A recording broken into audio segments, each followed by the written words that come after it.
Bienvenue à toi dans cette vidéo, j'espère que tu vas bien. Dans cette vidéo, on va parler de la stratégie des prix pour les loueurs quand on fait de la location de voiture entre particuliers. C'est parti!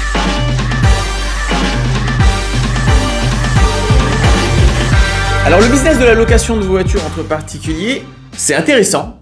C'est un peu l'école de la vie du business. Moi, je prends vraiment comme ça. Je trouve que c'est hyper intéressant étant donné que c'est relativement automatisé, pour pas dire quasiment tout automatisé. Et on apprend justement à gérer certaines tâches qui sont, je trouve, très intéressantes, notamment la gestion du prix. Quel est le bon prix pour la location par rapport à la période, par rapport à l'offre, à la demande? Comment ça fonctionne? Écoute, je vais te partager avec toi un petit peu ma stratégie que j'utilise. Alors la stratégie, elle est très simple. Sur GetAround, tu as les prix intelligents. Les prix intelligents, ça va être de la recherche algorithmique.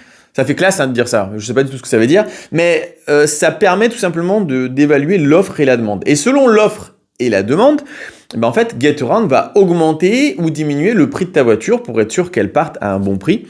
Et c'est vrai qu'il y a des fois où il y a tellement de demandes sur des périodes courtes, certains jours de l'année, que tu peux louer ta voiture extrêmement cher. Quand je dis extrêmement cher, c'est genre 80-90 euros la journée. Chose que tu n'aurais jamais fait si tu l'avais toi tapé. Tu vois, de te dire, le 10 août, je vais le mettre à 95 euros. Pourquoi? Il n'y a pas vraiment de raison. Tandis que là, vraiment, tu as accès à ça. Donc, c'est vraiment un gros plus. Sur Wecar, il n'y avait pas les tarifications intelligentes. Sur Turo, ils sont censés l'installer. Mais tu peux toujours pour le moment copier GetAround et le mettre sur Turo, si jamais tu utilises les deux plateformes.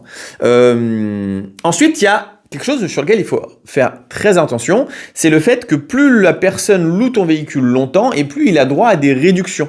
Ce qui fait que typiquement, si tu loues ta voiture un mois à une seule personne, pour toi, ce sera beaucoup moins avantageux que si tu louais 30 fois à 30 personnes. Et du coup, ce qui se passe, c'est que la réduction peut aller...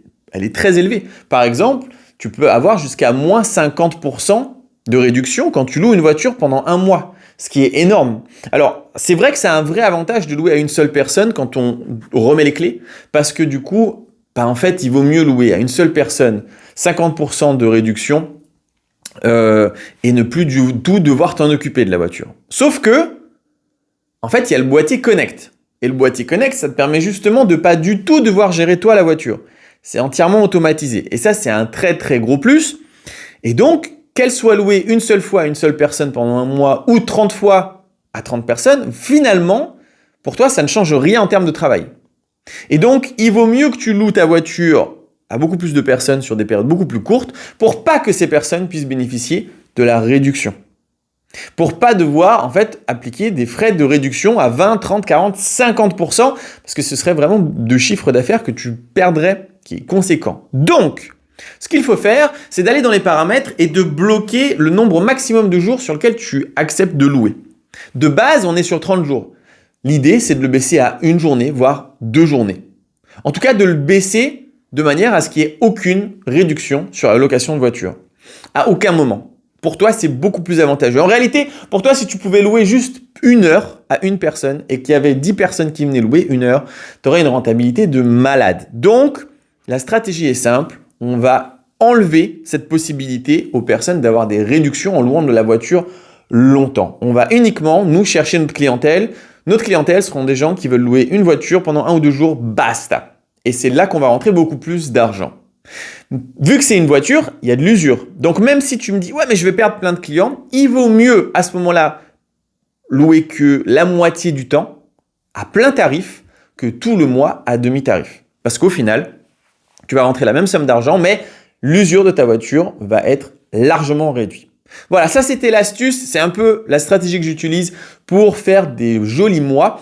Si ça t'intéresse de savoir beaucoup plus de choses sur la location de voiture entre particuliers, c'est-à-dire le business de A à Z avec tous les points où il va falloir faire attention, que ce soit la tarification, que ce soit la fiscalité, que ce soit le type de véhicule, toutes ces choses-là, pour avoir vraiment un fonctionnement le plus automatique possible, comme on fait pour automatiser le ménage, tout ce genre de choses. Écoute, je t'invite à une formation gratuite en ligne et c'est ce dimanche ou le dimanche prochain. Tu vas trouver le lien dans la description. Formation gratuite en ligne. Mais non, pas en ligne. Oui, bien sûr que c'est en ligne. Formation gratuite en live. C'est ça que je voulais comme mot. Formation gratuite en live, c'est-à-dire que c'est un direct. l'avantage du direct, c'est qu'à la fin de ma présentation, à la fin où je t'explique tout, ben, tu vas pouvoir me poser tes questions. Je prends vraiment le temps, je réponds à toutes les questions et je pense que c'est hyper constructif et hyper intéressant si tu as bien envie de faire ça. Voilà, alors j'espère que on se verra pour ce live. Encore une fois, la description, le lien est dans la description. Tu t'enregistres et on se voit dimanche 20h. Si cette vidéo t'a plu, pousse le pouce bleu et on se retrouve pour des prochaines aventures. À très vite. Ciao!